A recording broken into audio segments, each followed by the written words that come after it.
tolotra ny arahaba momba hampiraritsoa antsika natokantana indray amin'izao alina izao. Asaiko ampanajana ary ianao anaraka ny mety tetry ny androntsika hatramin'ny farany. Amin'ny ankapobeny aloha dia efa saika miaina hatrany ny tany rotsakorana saika manerana ny Madagasikara. Etsak'ilan'izay ihany koa dia ao anatin'ny tsikany alizay tanteraka ny amin'iny morontsiraka atsinanan'ny Madagasikara iny ka dia mbola hitoetrany aloha zany ny rotsakorana any amin'iny faritra iny. Ho antsika tamin'ny faritry ny afovoantany kosa ry zareo dia amin'ny alaka misy ho avy izao tsika no vinavinaina ahazorany indray. Izany hoe manomboka any amin'iny faritry Betsiboka, ny faritany Antananarivo, iray manontolo mihitatra hatrany amin'ny faritra Moromania, Hotomatsiatra, Iorombe ary any Atsimo Atsinanana sy Taolanaroany.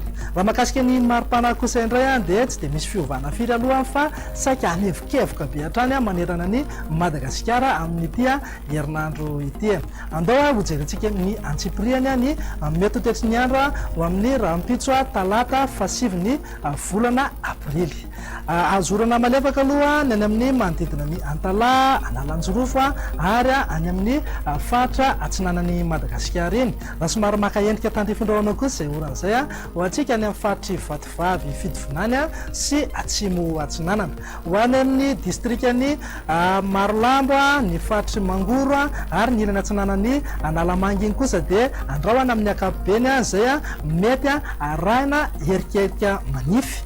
Ho an'ny faritra sisa moa dia ho maina tanteraka mihitsy ny andro. Fa raha ho an'ny tolakandro kosa indray dia azo orana aloha ny any amin'iny manodidina ny Nosy Samorano, ny distrikany Antsohisy, Analalava, ny faritra Itasy, ny ilany atsinanan'ny Vakinakaratra sy Moromaniny ihany koa dia azo an'izay orana tandrifindraon'izay. Torak'izay ihany koa ny any amin'ny atitan'ny Atsimo Andrefana, izany hoe any amin'ny manodidina ny Ankoritendrombohitry Analavela sy ny tapany avaratry ny faritra Nosy, ny tapany atsimon'ny faritra Iorombe sy Atsimo Atsinanana iny dia saika azo an'izay orana tandrifindraona izay ihany koa. Ho an'ny faritra Atsinanana manomboka any amin'ny distrikany Sambava sy Antala, Analanjorofo, Atsinanana, Mangoro ary any Vatovavy, Fidivinany ihany kosa indray dia saika azo orana malefaka. Ny faritra sisa moa dia vinavinaina ho maina tanteraka mihitsy ny andro amin'ny ankapobeny. Fa raha ho an'ny maripana vao vinavina ho amin'ny rahampitso zao dia eo amin'ny 9 na 17 degré celsius eo ny eto amin'ny faritry ny afovoantany. Ny morontsiraka sy ireo voaparitany moa dia eo anelanelan'ny 13 ka hatramin'ny 15 degré celsius. Raha ho an'ny tolakandro kosa indray dia saika anevokevoka hatrany ho ateo saika manerana amin'ny Madagasikara manodidina eo amin'ny 15 na 19 degré eo zao ny eto amin'ny faritry ny afovoantany. Mety ho tafiakatra 17 degré mihitsy ary zany indraindray. Ny any amin'ny manodidina Maheva tanàna sy Antsohiany kosa dia mananika hatrany amin'ny 5 degré celsius eo. Tsy latsa-danja izay ihany koa isika any amin'ny faritry Boeny any satria mananika hatrany amin'ny 4 degré celsius. Andao ataontsika indro mijery indray ary ireto firenendehibe sy nosy kely ivelan'ny Madagasikara ireto.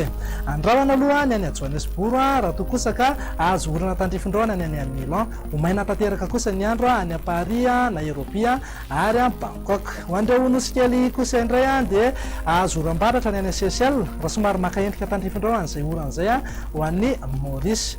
Ho maina tanteraka kosa ny andro ho an'ny Comores sy La Réunion. Dia izay indray raha aloha no azonao tolotra tompoko lasy tompoko vavy fa misaotra anao nanaraka anay hatramin'ny farany. Manome fotoananao ary ho amin'ny manaraka indray. Veloma tompoko.